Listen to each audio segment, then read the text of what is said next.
อันนี้เป็นกระแป้งที่เราหามาพี่น้องหอยยังปะ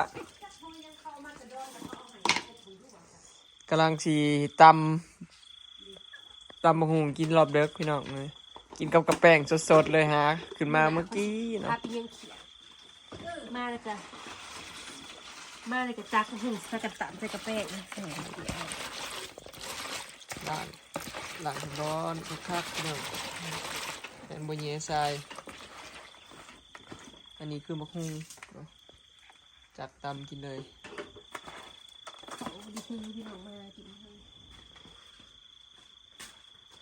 สบายดีเด้อพี่น้องสบายดีปัจจุบันทุกคนเนาะตอนนี้ยังอยู่เพื่อนเบาเล่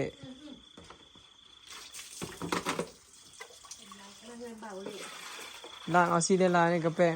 กัดกลับเลยจ้ะบ้านซีเบิงกูมันกระแป้งว่าเราว่าเคยกินอยู่หม้อหอยอันนี้เส้นด้วยหอยยังนี่จักเลยหอยเหลือเขาเอามาใช่ก็โดนสนุดนั่นเดี๋ยวนี้มันออกมันจะคือหอยเดือเนาะที่มึงรู้หาจังมาเอาไปกินเสียบอยู่อันเดียวกันเลยกับหอยเดือปะเดียวกันนั่นแหละต่างแต่มันหน่วยน้อยเนาะอ๋อนี่เขามาแต่คลองบ่คือกันเปรียบเลยพี่น้องนาทีเอิญเฮ้ยหน่อยใช่คือกันพอดีมือนี้มากอะซื้อห้ามน้ำเลยพี่น้องจองบอลเล่ไว้7 สอบเนาะ7 สอบนี่บอยมาซื้อนี่ประมาณเกือบเดือนนี่แหละจังได้ซื้อเทื่อนึงเนาะ7 สอบบางเถื่อคันหมูมันมาหลายโตคือแนวนี้หมูมันแล้วก็หมูได้ลูกมันก็สิเกลือหลายขึ้นเลยก็สิ7 สอบบ่ฮอดเดือนดอกเนาะได้มาซื้อใหม่คันหมูบ่ได้มานบ่ได้ออกลูกก็สิบ่กินหลายเนาะถ้าตัวได้จ่อยหรือยังก็ได้เพิ่มหัวอาหารแล้วกับห้ำเลยพี่น้องเนาะแล้วแต่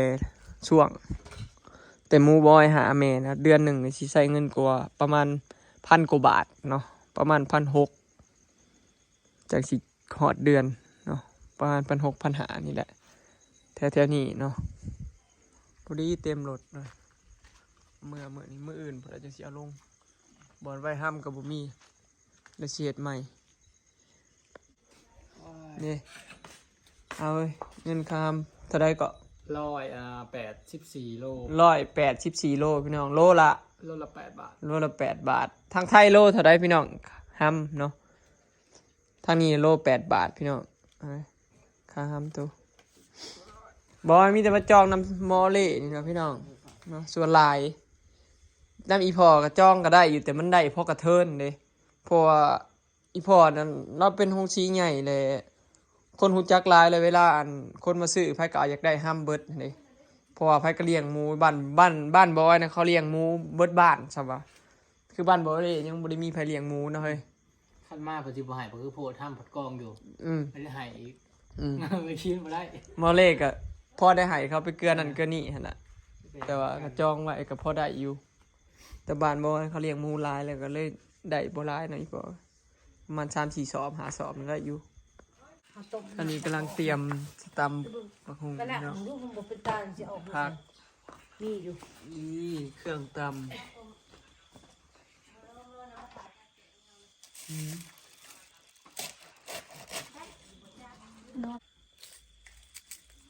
ไม่จิ้มก่อน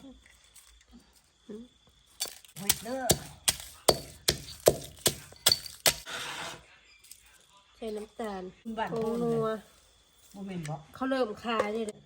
ใส่มังนาวลงไปหมาครึ่งจ้าบอกชิมบอก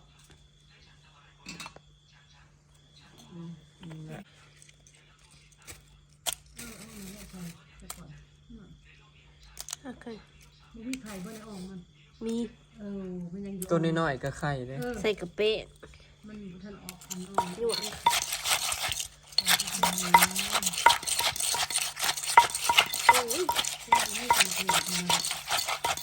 ตักเดินบ้านเฮากินฮอดปลาแดกตวงๆนะสมัยเฮาขายตำเนาะเสียบ่เลยมันเปอร์เซ็นต์หมดเลยสัก เชียบ เสี ริ ย กิ มัน น เลยบริกิน เท่าไรกระปุกน้อยลืมนะ ต เท่าไรกิน ำคงใส่กับแป้งพี่น้องผู้ใดเคยกินแน่ แต่ขายดีบ่ข้าวน่ะขายน่ะในบ้านเฮายังพอเขาเงินยินกันแล้วคนโบราณ ถ้าไปปูมาสุด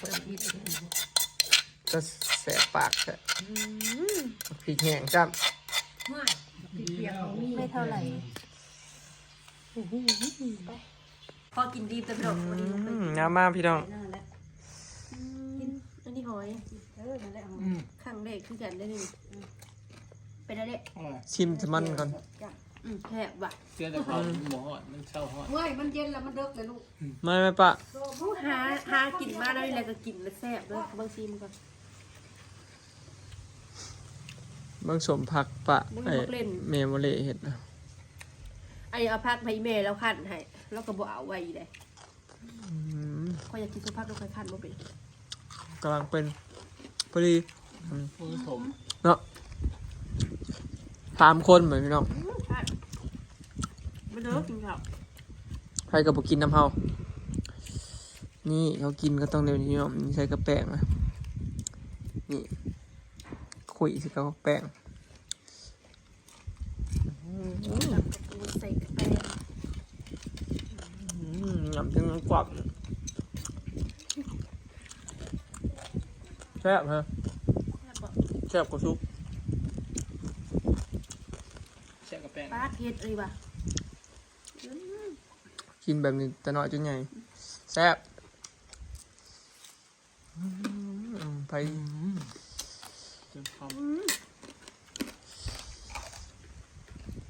สมพัก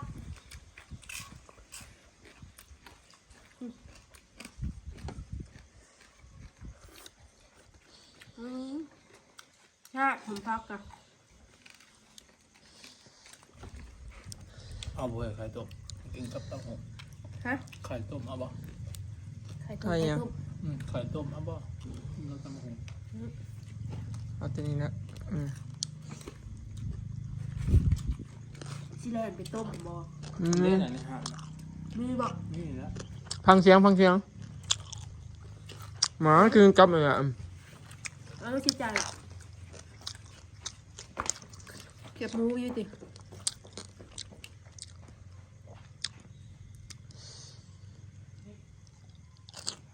ส่งไข่ค่ะบอกเอาไข่ลงติดน้ำหมด โอเค แล้วเปลี่ยนกระทายบอกไม่ได้กล่องไข่กระทายกล่องล้างได้เนาะเลย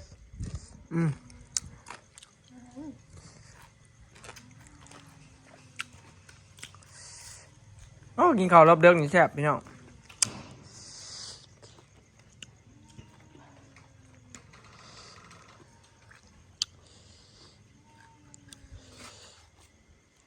สมพักแซ่บแห้งเลยอ่อย เห็ดแซ่บพอดีเลยขันแซ่บพอดีต้องมาให้เมมโมเลขันดูอันนี้เราขันแซ่บ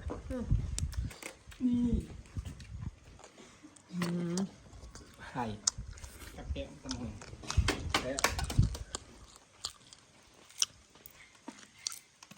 ต้มไข่คาย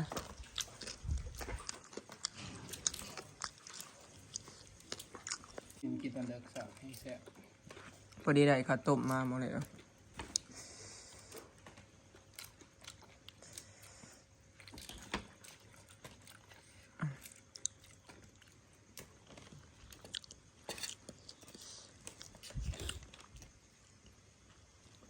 คุย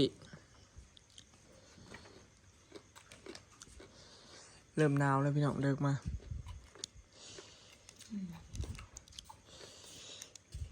ขั้นสมพักแซ่บขนาดเนาะป้า มาเลยแม่แบบ ก็ยิงหมดแล้ว แซ่บแซ่บสมพัก แซ่บกว่าที่เหลือนะ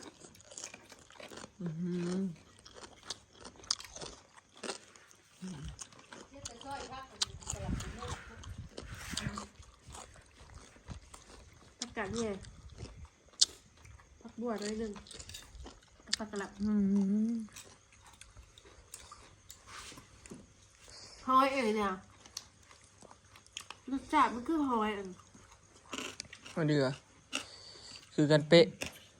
ก็จะไปหาอยู่ใส่ ถ้าดอนเขาเจ้า บันดอนปลาก่อนเลยเป็นกล้วยนี่คือหอยเดือบ้านเฮาบอก เอาเขาไปหาใช่ถ้าเราต้นกล้วยบ่ ถามลึกมาแล้วเพราะว่า หอยเดือน้อยมันคือกันนี่ แต่บริคมเลย เพราะมันหน่อยหน่อยมันคมหน่อยนึงหอยเดือต้องหาในนั้นแถวป่ามันก็บริคมบันไดใดแซ่บอยู่เด้ แต่ว่าในโดมันคมเนาะ แต่ว่าในดงคมกว่าแต่ป่าบ้านเฮามันบ่ค่อยคมบันได เดือดช้องไปที่ไหนไปบ้างมาน่ะได้จากแต่ของฝากมาเลย มึงนี่อันนี้สมพักพี่น้อง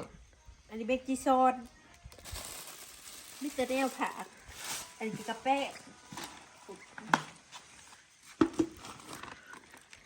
กระ กิน แป้ง แล้วแล้วก็ชิเต้าเมื่อทั่วมันเดิมมันหนาวอันนี้กาซิโซนเบลเล่อันนั้นฝากมิสเตอร์เนลฝากขนาด แล้วจะของฝากคนเมื่อบ่ กิน จะนั่งเล่นจักหน่อยก็สิเมื่อแล้วพี่น้องหนาวเนาะ เบิร์ดตามหุ่งเลยได้ เบิร์ดตำหูเกี้ยงตับกินเบัด3คน เด็กในจีซอนใครเคยกิน